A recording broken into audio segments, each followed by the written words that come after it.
Hey everyone, Carl here with Littleroot Lessons, bringing you a very special video this week. This week we're going to talk about Crystal Rain and its history in the format. If you remember the Rinya Sun video from about a month ago, we kind of went over the history of the team, how it kind of became a thing, and looked at its overall archetype to kind of explore how it plays and acts. We're going to kind of do the same here with Crystal Rain, except we have a much longer timeline than we do with Rinya Sun back then. Crystal Rain overall is probably one of the most decorated teams in Series 12 history right now, predating most of Series 12 official events and having the ability to easily adapt into future teams that we're seeing nowadays at NAIC and as we're getting into Worlds. Before we get started on all that, though, make sure to do all that fun YouTube stuff for us. Like, comment, subscribe, all that great stuff. It helps the YouTube algorithm send us out to more people so we can help find newer players into VGC before Scarlet and Violet start. So, to talk about Crystal Rain, we need to go way back to the beginning, way before Series 12 in the GS Cup era of stuff. We saw inklings of Zacy and Kyogre at those events. There's not a whole lot of recorded event history for that, but we see versions with like Tornadus and Incineroar and things like that pop up at these GS Cup events. The first real big event, though, is this January Victory Road event. I believe it took place right after we had our Series 12 announcement, way back, I think like January like 12th or 13th or something like that, somewhere in there, um, where we see our very first version, I would call, of Crystal Rain. This is like Crystal Rain beta version, right? Where we're seeing Kyogre, Incineroar, Grass type, support Pokemon, Zacian, Zapdos. This is where you start to see these cores kind of align. You start to see where we need our support at in terms of speed control.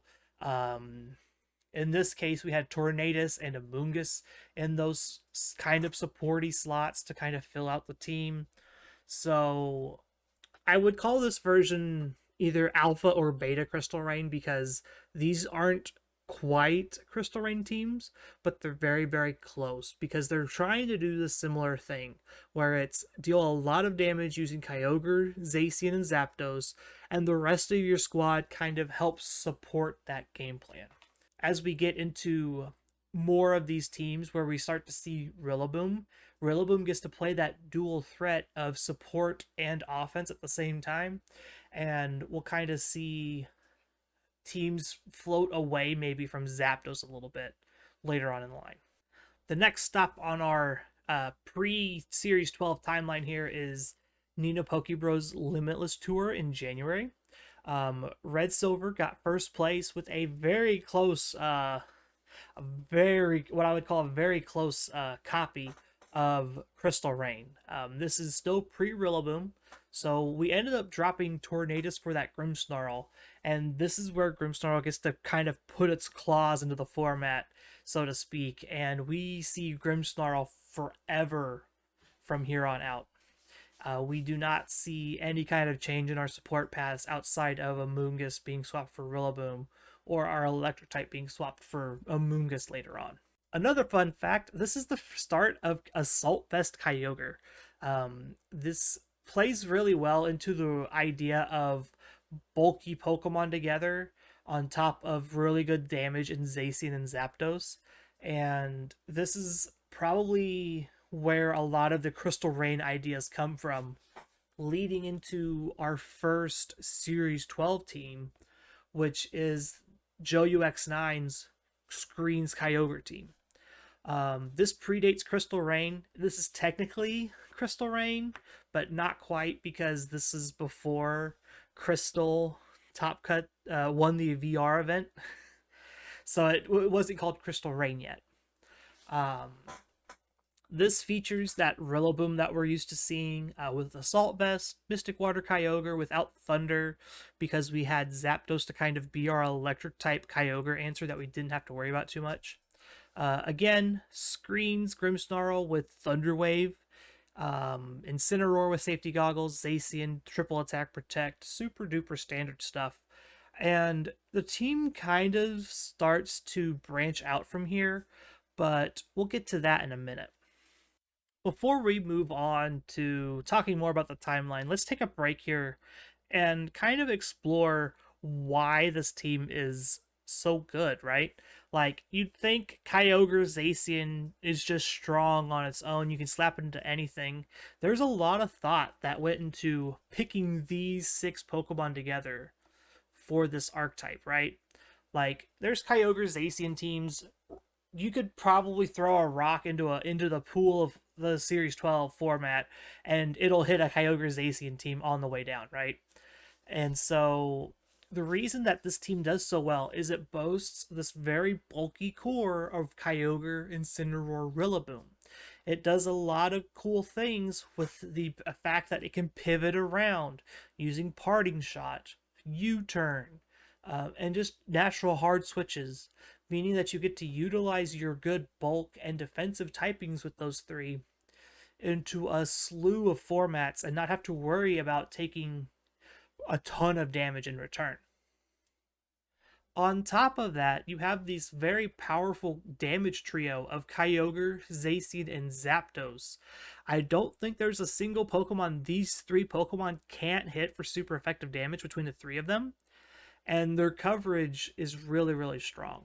Kyogre having access to water, ice, electric, Zacian being fighting, fairy, and steel, Zapdos technically adding fire and flying into the mix means that you can hit everything in the format for at least neutral somehow, allowing you to be very flexible in your game plans, so to speak. The linchpin of these teams is Grimmsnarl. Like I mentioned earlier, getting that once Grimmsnarl hit this team, Grimmsnarl has never left.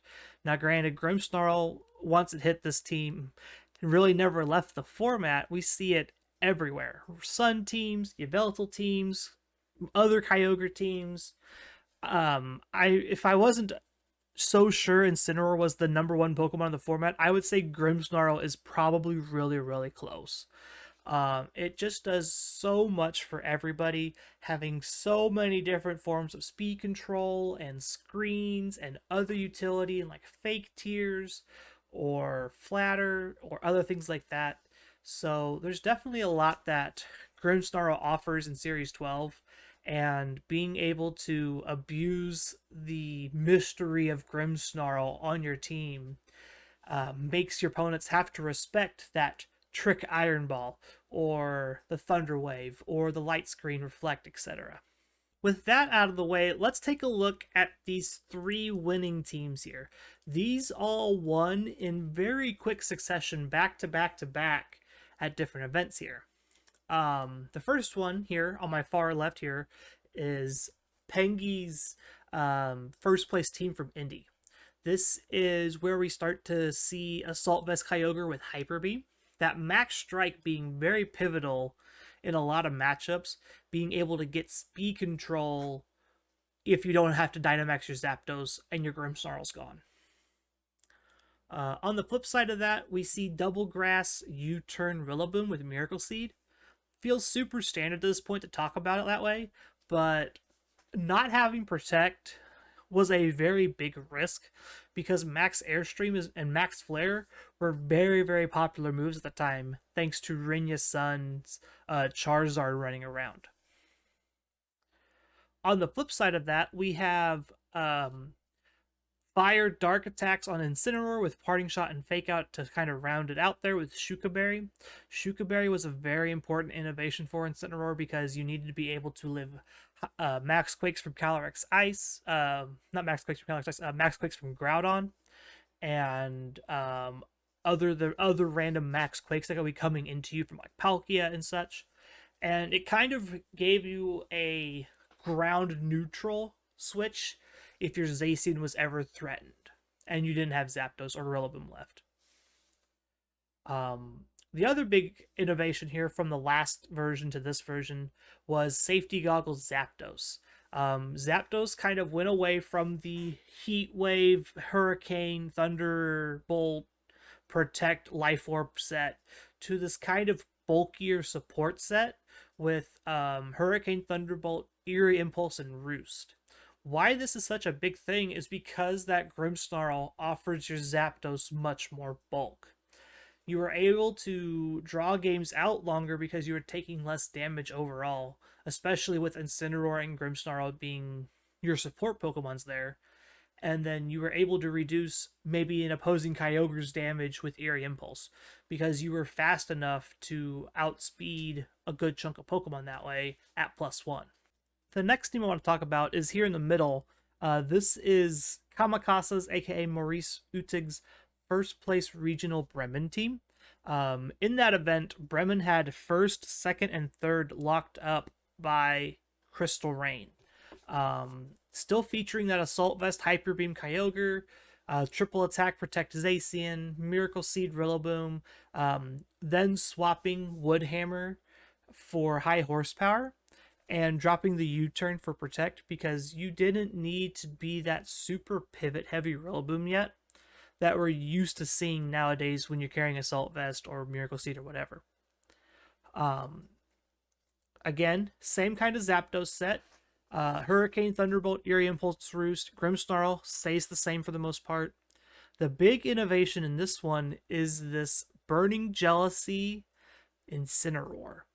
You are relaxed, so you're relaxed nature, so you're minus speed, which can be huge in certain formats where everyone's trying to speed creep Incineroars to begin with. If you know that you're going to go last most of the time, you can use that to your advantage and abuse Rillaboom Fake Out or other things like that to gain an advantage that way. The other big thing was you dropped your Dark type move for Burning Jealousy. Why this is important is because Incineroar became very, very good at beating up opposing Groudons and Zacians. Most of Groudon's Dynamax moves want to boost its defenses, whether that's Heavy Slam or Precipice Blades. Sometimes you're playing Shadow Claw, which drops a stat instead. But overall, you were always almost wanting to click Max Quake off your Groudon because it's the most damage you can do. And then you could survive with your Focus Sash and catch him with the Burning Jealousy, burning the Groudon and saving you a lot of headaches moving on. We see Burning Jealousy's Incineroar stick around when we go into the Crystal Rain, the namesake Crystal Rain team here. This finished first place on the ladder, if I remember correctly, in the month of May. Let me see if I can double check that number for us here. Yes. Finished first place in the month of May. Thanks Liberty Note for doing all that fun stuff for us, and VGC Pastes for keeping all track of all that. And this is where we start to see the quintessential sets come into place, with the exception of this Zapdos. Zapdos underwent another change again, becoming this more bulky Rocky Helmet set, which plays a lot to Zapdos and Grimmsnarl's strengths together. If you're used to the infamous Grim Zap Lap teams from years past, Zapdos sometimes carried Rocky Helmet on those teams with Life Orb G-Max Lapras to kind of throw people off guard. This is kind of the same idea. You had a Rocky Helmet Zapdos with Static. You had Roost to just make sure you were healthy all the time. And so Zapdos kind of went away from this max almost every time target to this max it once in a while in between your Rillaboom and your Kyogre, and sometimes even your Incineroar.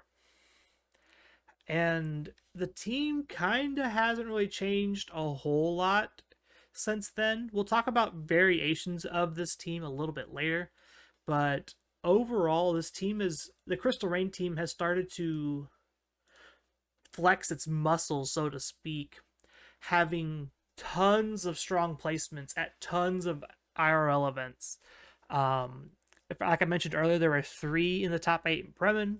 There were technically 2 in Vancouver, 1 in the top 16 in Milan, 2 in the top 8 of Melbourne, 2 in the top 8 of Santiago. There was 1 in the top 8 of Japan Nats, which had the most craziest format ever. So seeing something so standard like Crystal Rain do well at that event is mind blowing. Speaking of mind blowing, there were 2 in the top 8 of the Taiwan Nationals.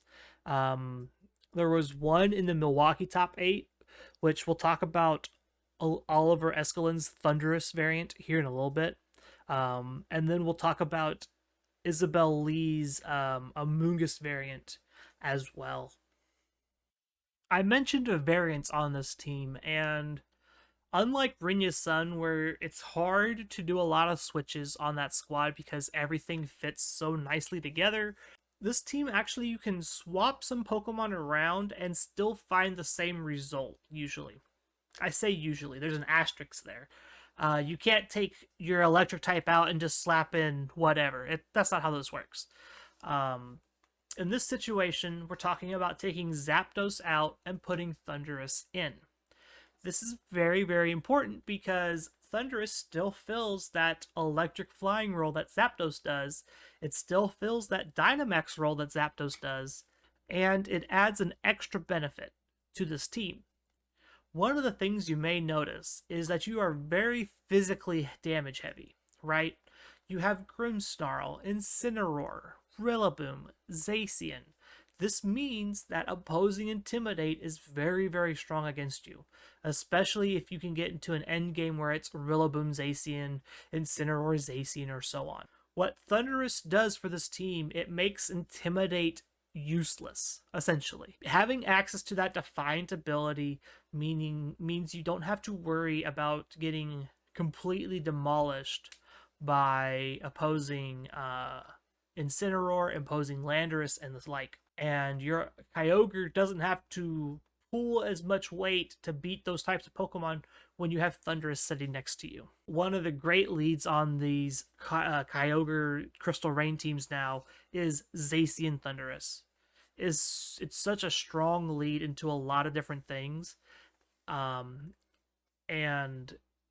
not a lot of Pokemon teams can handle that amount of offensive pressure in one go without having a trick up their sleeve, right?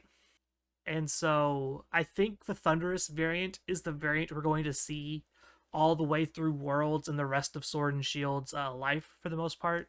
I don't think Zapdos is probably going to make a comeback unless something really crazy happens and Zapdos becomes the best Pokemon in the format, which I've been proven wrong before. That could happen. But I think these Thundurus variants are the future of Crystal Rain and what we'll see going forward.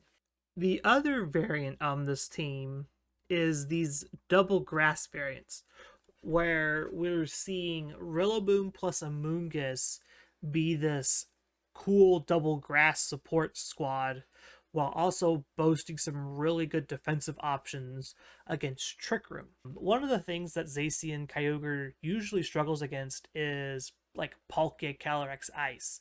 Being able to set up Trick Room almost guaranteed most of the time means that you need to have a good Trick Room answer. Sometimes that's in the form of Taunt on Incineroar or Grimmsnarl, and that's fine. But sometimes you would rather just have a very strong Trick Room answer, and that's Amoonguss. Amoonguss here being able to underspeed all of the Trick Room answers while Zacian and Rillaboom both pressure Tapu Fini on that team, which is their Amoonguss answer, means that Amoonguss usually can safely get off a Spore or a Rage Powder, and you can clean up their Dynamax target or their Trick Room sweeper fairly effectively. In the case of Isabel Lee's team from Vancouver, we were playing an Assault Vest Rillaboom, a Life Orb Kyogre, kind of going back to the early Series 12 days where we were trying to do as much damage as possible with Water Spout Life Orb Kyogre and kind of blowing people up that way. I think this is, again, another version that we'll probably see more as we go into Worlds and other things like that. I just don't think it's as good as the Thundurus variants and can lack damage in certain situations. as we wrap up this Crystal Rain video and Series 12 as a whole here, we have about a month left. We have 2 months left of Series 12. And we don't know what we're getting next after this. Worlds is in August, and the future is very much up in the air for the rest of VGC for the rest of the year. It's interesting to look at this as a long format because we're not used to these in Sword and Shield history anyway, where we have formats last longer than 3 months. Sure, we've had formats where they go for a little while, take a break, and then come back, but this is the first time we've gotten to see teams adapt over the course of 5-6 months. And I think Crystal Rain is just a very good masterclass on showing why these formats are cool and not all these superpower stale things that people give it like crap over.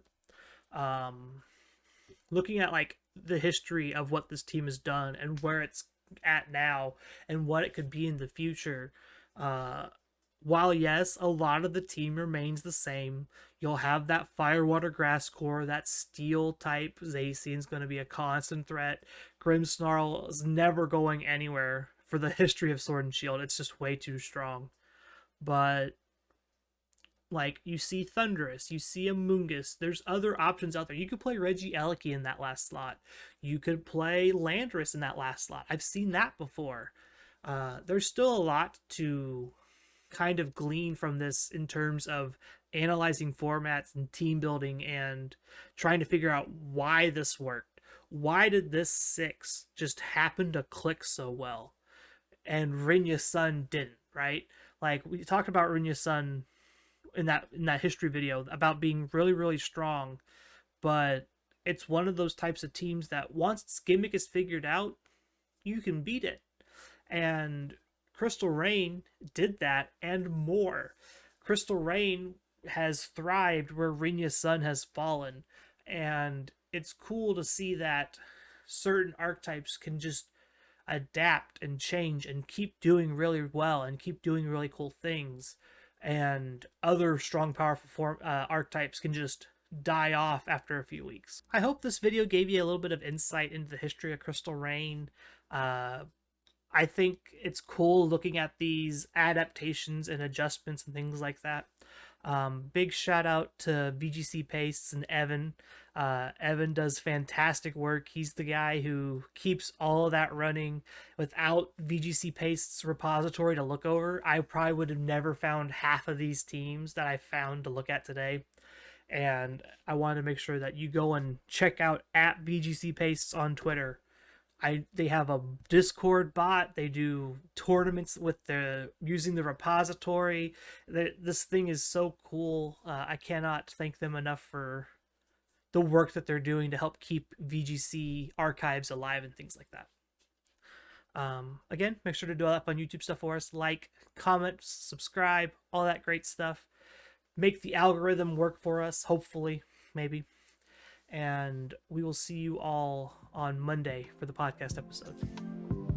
Bye, everyone.